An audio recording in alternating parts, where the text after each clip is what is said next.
The National Meteorological Service is hosting a regional conference to discuss financing of meteorology in the region.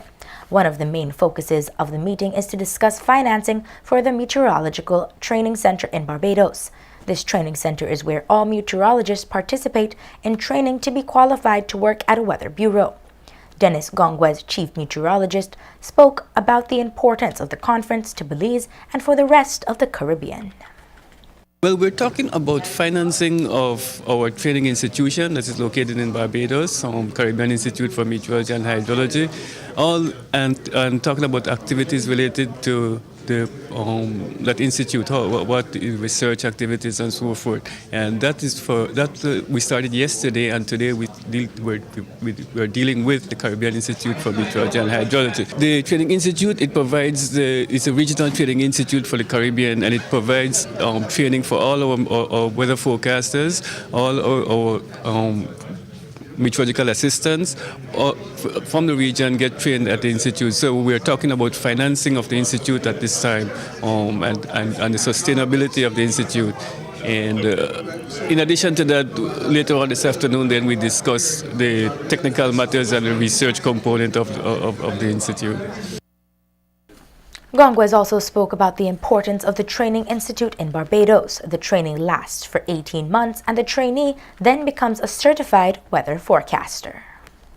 We just had one person finish this year, one person completed this year. You're qualified as a weather forecaster. Once you complete that 18 months training, you're qualified as a weather forecaster, and then you get on the bench and you do an on-the-job training session for about a 2 or 3 months period, and then you get your final certificate as a weather forecaster.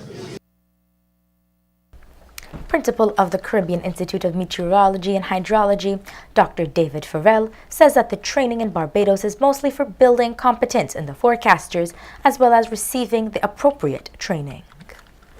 One is to build competence, and so the big thing now is to build competence in meteorology and to have the appropriate training. The Caribbean Institute for Meteorology acts as the central training facility in the region in terms of preparing people with the requisite competence to function in different areas of meteorology and hydrology, and now in the whole area of climate and the provision of climate services. So it is important for the persons in the region to get that level of training to be able to provide the services, whether it's to civil aviation, whether it's to the agricultural community, to be able to provide the services to meet the requisite quality management systems requirements.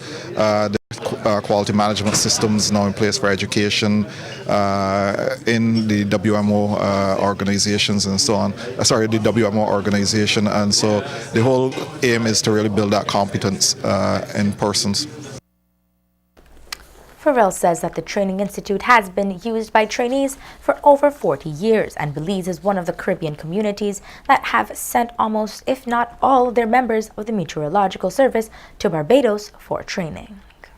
Every meteorological organization has people that have come through the Institute. In fact, probably in Belize, almost everyone has been through the Institute at one point in time to get some level of training, whether that is aviation, aeronautical forecaster training, whether it's the entry-level training for people to become meteorological observers. Everyone basically in the region now, for all countries, has sent most of their staff to the Institute over the last 49 years. The conference culminates until Friday, whereby ministers who is responsible for meteorology in the region will be a part of that session. The theme One Sea, One Voice, One Caribbean is being used as Belize celebrates Caribbean Tourism Month, with the aim of raising awareness on the importance of tourism in Belize. The inspiration behind the celebration comes after the Caribbean was one of the best performing regions in the first half of 2015. Visitor arrivals were up to 5.8% when compared to where it stood at 4% in other international tourism arrivals.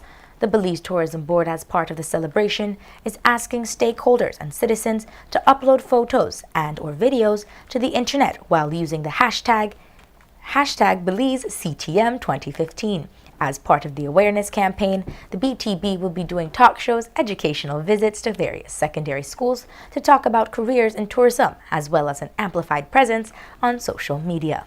In a release issued by BTB, tourism is a key industry for Belize, as about 1 in every 7 jobs in Belize is directly affected by tourism.